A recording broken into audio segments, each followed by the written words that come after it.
Excited to be joined here by Aram Leighton from Just Baseball. Aram, it is an exciting time of year. We are 5 days away from the 2025 MLB Draft, but thanks so much for taking the time. Thank you for having me on. It's crazy how quick it sneaks up on you. It really does. The season, even though it's 162 games, it really flies by and comes at you at an instant.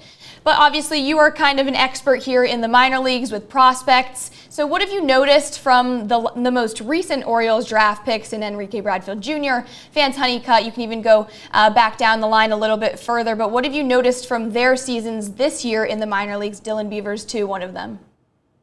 It's funny because I think what we're going to talk about it in a little bit, which is just like the way that the Orioles approach the draft is really fascinating, where you can have players when it's very model driven on very different ends of the spectrum, but there's a lot of value in that pick in that spot. And when I look at Honeycutt and Enrique Bradfield Jr., the one overlap, if you had a Venn diagram, is the elite defense in center field. But that might be the only overlap, right? So with a Honeycutt, you've got to be patient, and you're waiting on the hit tool to come along and hoping that he makes enough contact for it, all to come together. And he started pretty well. You started to see him come on a bit. But then I think, you've seen the swing and miss creep into his game a little bit.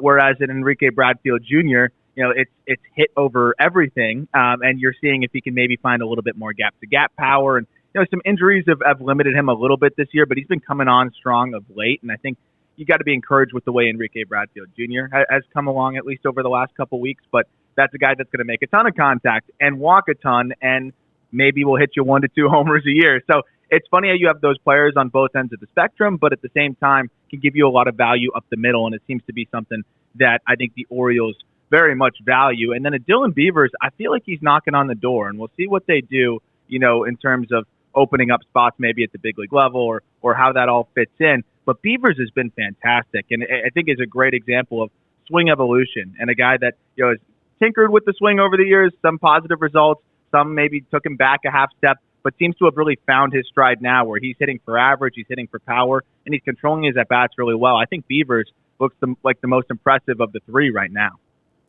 Now, you mentioned Honeycutt with that swing and miss issues, especially in that draft profile, and we're still seeing it and we're still seeing it a little bit here in his first full professional season. Someone that was kind of like that as well, even though he's an infielder, is Jordan Westburg, but he did overcome that swing and miss and his issues as a college hitter when it came to that. Do you think that the Orioles will kind of use Jordan Westburg as a mold, or kind of continue to go along with Vance Honeycutt? Obviously, they know it's still early for him, but do you think that they will still kind of forego, just given the path that it worked with Jordan Westburg? Yeah, it's interesting because, I think with Westburg, probably a little bit more of the track record of hitting, even though he did come with some swing and miss, whereas I think the Orioles knew that Honeycutt was going to be a guy that they probably were going to have to work with a little bit more. But a lot of times these teams, and I think it's the right approach, is they don't want to mess with a guy until maybe they hit some adversity. Because even if Vance Honeycutt, that guy's never really faced much adversity in his baseball career because he's so freaking talented. So I think once you hit that snag through 70, 80 games, and now you go back to the drawing board and say, hey, there's some things maybe we want to adjust with your swing, some things we want to work on. The player in general is going to be a lot more open-minded. And not to say that Vance wouldn't be, but just teams approach that, I think, with that, angle, because generally you're going to have a player who's had success his entire baseball life be a little bit more open-minded and willing to make those adjustments once they hit that first sense of adversity in their career. I think about what the Orioles did with Jacoby Mayo. And I know he's just starting to now find his footing at the big league level, but there was an adjustment that Mayo made between high A and double A and really settling into double A, where I know he worked really hard with the team on some swing adjustments, some things mechanically to get him right, and you saw him turn into one of the best prospects in baseball at the upper levels. I think there's a similar maybe type of adjustment and process that could be had with a Vance Honeycutt, who I think has some similar components to his swing. There has been success with guys like Vance Honeycutt when you are drafting up the middle, or just outfielders in general, and college players like Colton Cowser, and they've obviously gotten 4 of their last 5 first-round draft picks have been college hitters in the outfield. Do you think that they could kind of go that route again, knowing obviously it worked out with Cowser? He's one of the best of that crew in those 4 players, but he was higher up in the draft. He picked way higher than pick number 19. So do you think it's different now when it's later in the draft?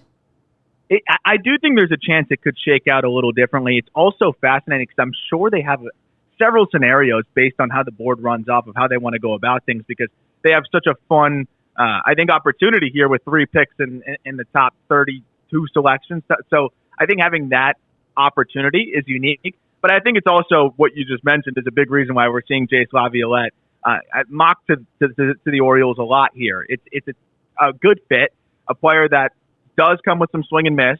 I think we saw that this past year, but clearly something that the Orioles are willing to take on risk-wise because of the upside. He does give you some defensive value. I've even heard scouts say, hey, he might be able to just get by in center. Even if he plays a really good corner, you're getting value with the glove too. But if it's not Laviolette, all of a sudden it becomes a little bit more murky in terms of what's the college bat. Maybe there's going to be one that falls into that spot and you jump on it. But I do think that could be a spot where the Orioles are looking for savings to potentially be able to overslot with those later picks.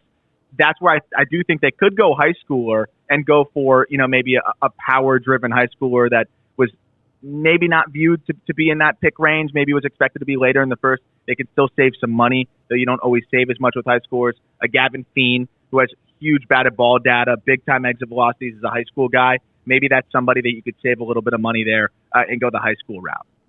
Now, this draft class is a little bit different than last year, where it's very high school heavy among shortstops. And do you think that with pick number 19, 30, and 31, that it's kind of good for the Orioles, in your opinion, to kind of maybe have a lot of the best college hitters maybe fall to those pick numbers? Or is it better to have a large crop of high school hitters that they could also still pick from by the time it gets to their picks?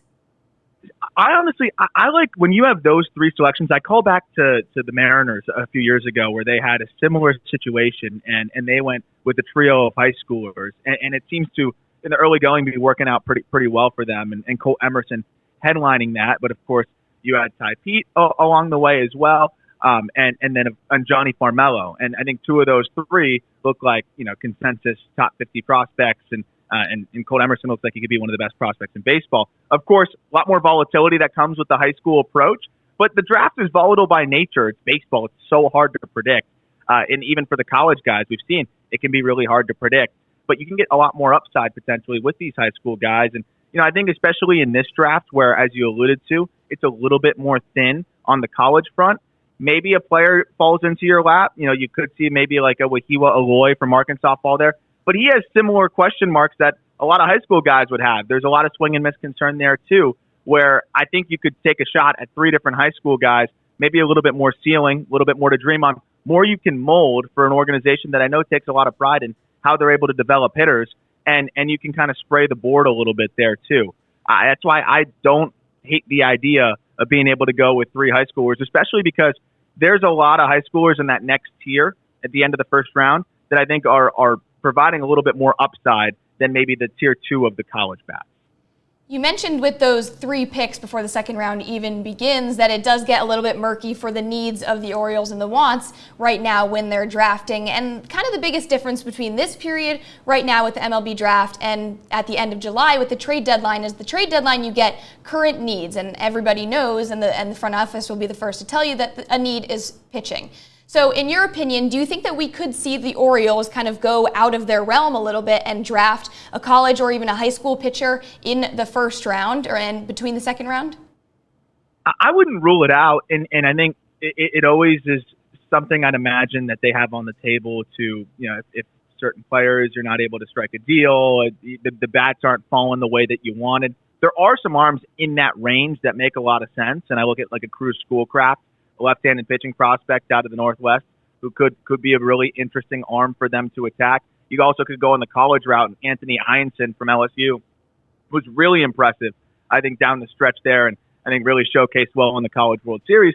But to your point, I think in the draft, a lot of teams like to go to their strengths, and they like to look at the big picture, and especially if we're talking about potential high school guys here, I think ultimately the Orioles look at their farm system that we heard was lauded as one of the best in a long, long time for a while. And so it goes when you graduate players and they end up getting to the big league level, it's going to thin out a little bit. And if you make some trades as buyers, things like that. So they probably want to reload a bit, especially with where the team's at right now and trying to take another step forward next year. I think they could just be playing the upside, try to really bolster this farm system, because it's not every day, or every year, I should say, that you get 3 picks before the second round. I think they could just go with who are the best players available, who's going to be the best pieces for us over the next couple of years, and then, as you mentioned, attack that deadline as an opportunity to maybe add more specific needs. Well, we've thrown out a number of names. You have thrown out enough. We have Eloy, we've had the Laviolettes, the Gavin Fiends. So I want to ask you now that if at pick number 19 things were to go the Orioles' way, whoever falls or whoever doesn't, and the best player available right now, who would you say that the Orioles would pick at that first round pick?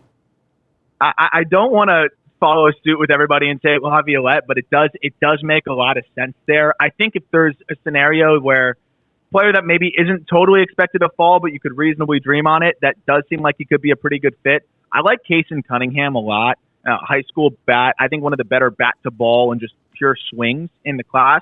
But there's some questions on how much he's going to provide off of that, right? He's listed as a shortstop now, but may move over to second base.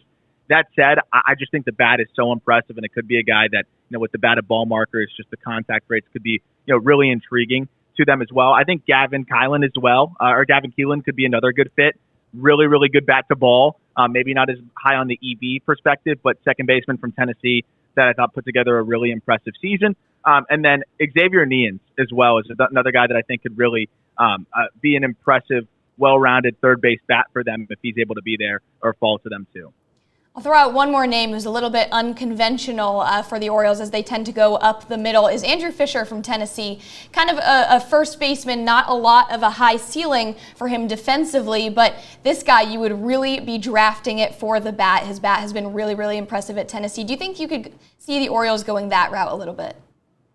Potentially, and it's funny, there's always that like bat first guy that ends up going a little bit earlier than you think, and I wouldn't totally rule that out, but I think that could be a guy that ends up maybe slipping and being available with one of those compensation picks as well. But in a draft where the college bats are maybe not as, I would say, bulletproof as some of the others, where you have some questions swing and miss wise, you have some maybe batted ball questions overall. He is one of the more well-rounded bats and one of the more impressive power profiles that you've got in this class. Awesome. Well, Aram, thank you so much, as always, for taking the time, and best of luck with your trip down to Atlanta. Thanks so much for having me.